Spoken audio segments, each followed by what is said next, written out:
প্রায় ২ দশক পর ক্ষমতায় আসা বিএনপি নেতৃত্বাধীন সরকারের প্রথম পূর্ণাঙ্গ বাজেটে আবারও অপ্রদর্শিত আয় বা কালো টাকা বৈধ করার সুযোগ রাখা হয়েছে। শুধু তাই নয়, নির্ধারিত কর পরিশোধ করে এ সুযোগ গ্রহণ করলে ওই অর্থের উৎস নিয়ে কোনো কর্তৃপক্ষ প্রশ্ন তুলতে পারবে না বলেও অর্থ বিলে বিধান রাখা হয়েছে।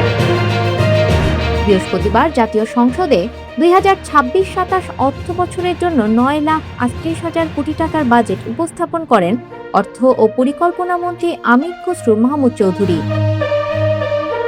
বিভিন্ন মহল থেকে কালো টাকা সাদা করার সুযোগ না রাখার কথা বলা হলেও শেষ পর্যন্ত আগামী ২০২৬-২৭ অর্থ বছরের অর্থ বিলে এ সংক্রান্ত বিধান রাখা হয়েছে।